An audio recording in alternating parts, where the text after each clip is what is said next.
Hi, I'm Jeremy Clucci, and I'm here with Nate Drummond, who's the chair of Bowdoinham Planning Board, and we're going to be talking about some of the land use ordinance proposed changes that are on the town meeting warrant for June 14th town meeting. And hi, Nate. Hi, Jeremy. Thanks for sitting with me for this. You bet.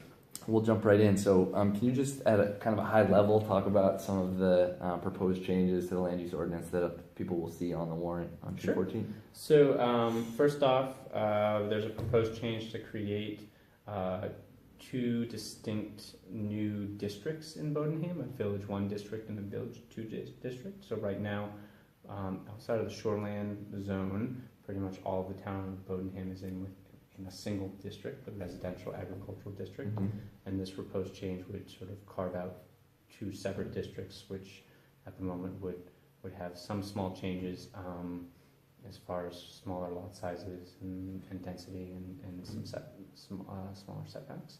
And then also we have some additions of definitions to deal with greenhouses and sort of other sort of plant growing facilities, as well as some changes to how permitting might happen for those types of facilities.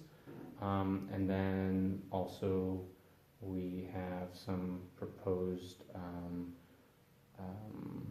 changes dealing with retail marijuana, specifically cultivation, some performance standards there to help permit sort of cultivation, and then also an extension of the existing moratorium on essentially other types of marijuana-based businesses, Everything retail, but exactly, everything but growing, social exactly, to give us as a town and the planning board specifically some more time to deal with those, as well as to sort of find out what the actual state law is going to be. Awesome. All right, so we're going to touch on kind of each of those elements, but before we do, just a little quick question about process. So I know that with respect to the districts in particular, the comprehensive plan from 2014 laid out some general areas developed through lots of workshopping and town input for areas for growth that could be the focus of an effort like this by the planning board in future in the future for defining some of these districts. And then from there, there's been a public process, and can you just sort of walk us through what those stages have been? Sure, right. So the comprehensive plan sort of provides guidance for us as a planning board, sort of on how to act and what direction to take. And as you said, some of that last process of putting together the comprehensive plan involves some workshopping to sort of think about growth in Bowdoinham and areas that the public might want to see increased growth or less growth and whatnot.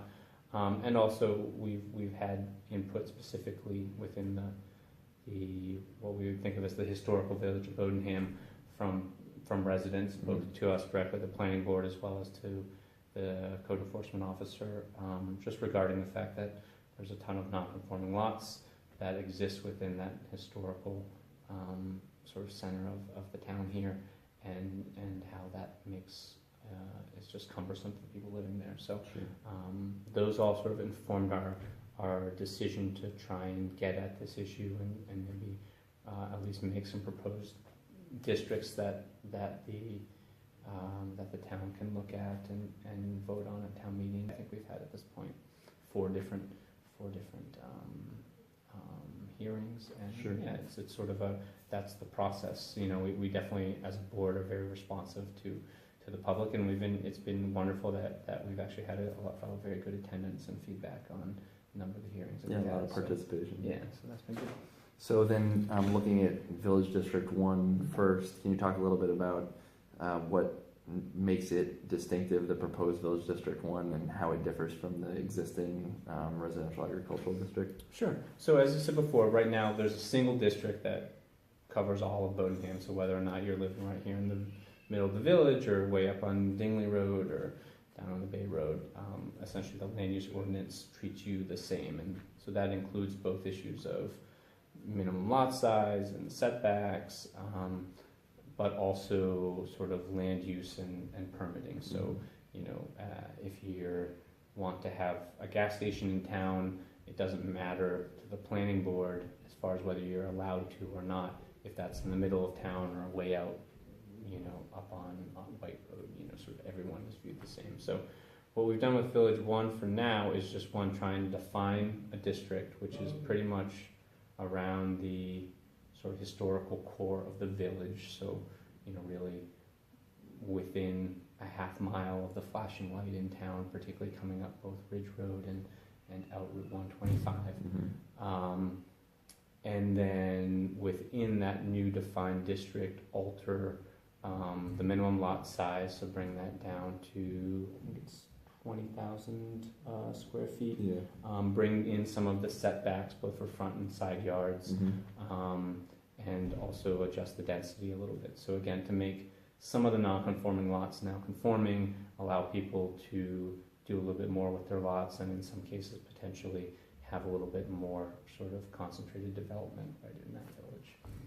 Thanks. So, and no changes to uses at this Yeah, time? no changes at uses. So I think it's important to know that with both the Village 1 and Village 2 districts, what we're not proposing any changes to uses right now. That those changes, could be things if the public wants to have votes to have these districts.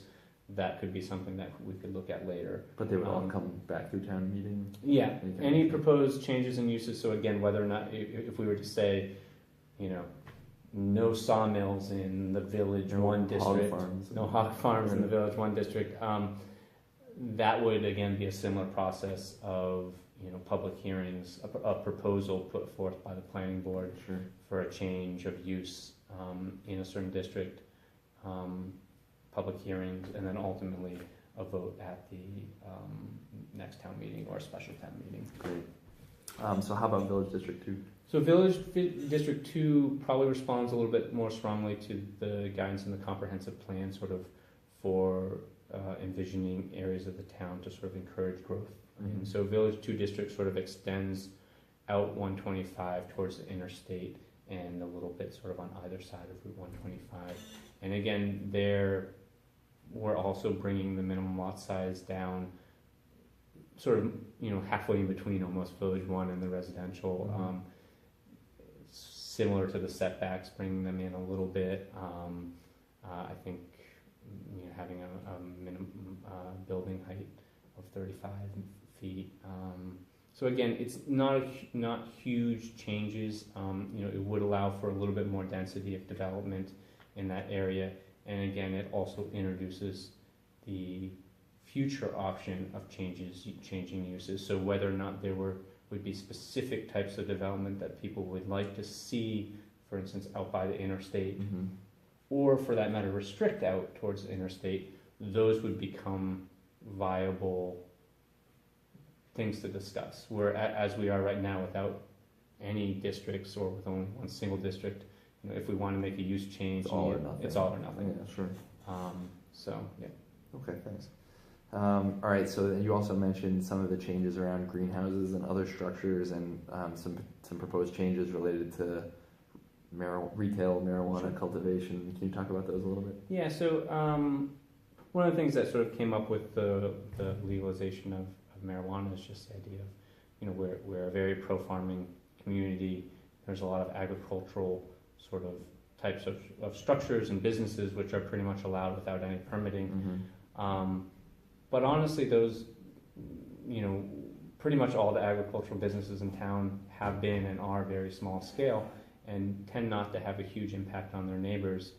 But within the ordinance, there's nothing to restrict a very large agricultural business from coming into town and essentially erecting a large multi-acre greenhouse and not having a lot of permitting sort of for that. Sure, no problem. One of the things that the ordinance that we're proposing is just, again, a definition of, what is a greenhouse, what is an indoor growing facility, what is a simpler hoop house structure, and then just putting in some very basic permitting for, if you're going to build a greenhouse and it's going to be above 10,000 square feet, there should be a site plan review, which is, again, not a hugely rigorous process, but just a basic level of permitting that other types of businesses. So again, it's probably not very likely, but in the case that someone wants to build a 2-acre greenhouse next door to someone else, there's a basic permitting process that serves to sort of protect the community and the neighbors. make sure there's a balance there. And specifically with retail marijuana, what we've really looked at this year is let's look at we decided to look at the cultivation side of it first. We knew of individuals in the town who were interested in starting, right off with cultivating marijuana, not necessarily to be sold directly in Bowdoinham. And they had an interest, obviously, in starting up their businesses as soon as possible. So what we decided to do was to deal with sort of proposing some changes to the ordinance, which would put in some performance standards for permitting marijuana cultivation businesses, and then to propose with the planning board an extension, with the select board, an extension of the moratorium on non-cultivation businesses, so that we had a little bit more time to, again, get into sort of how we might as a town and the community want to regulate retail stores, social clubs, and whatnot, as well as allow the state to finalize its rulemaking. If the town wants to incorporate a Village 1 district and or a Village 2 district, those also provide potential tools for looking at ways to, again, either allow or not allow certain types of marijuana-based businesses in certain parts of the town, again, if that were to be something the public was interested in. Sort of another tool in the toolkit. Exactly, yeah.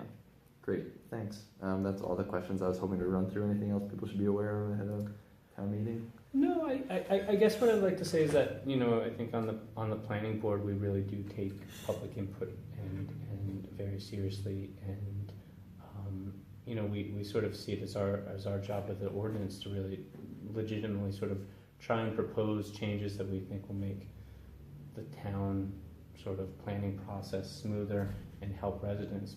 I would like with the districting and all these issues, I don't think there's really a slippery slope here. I mean, if people in the town do want to have districts or they don't want to have districts, those don't inherently lead to other, changes. Some districts don't necessarily lead to other districts or restrictive use, or sure. We're not.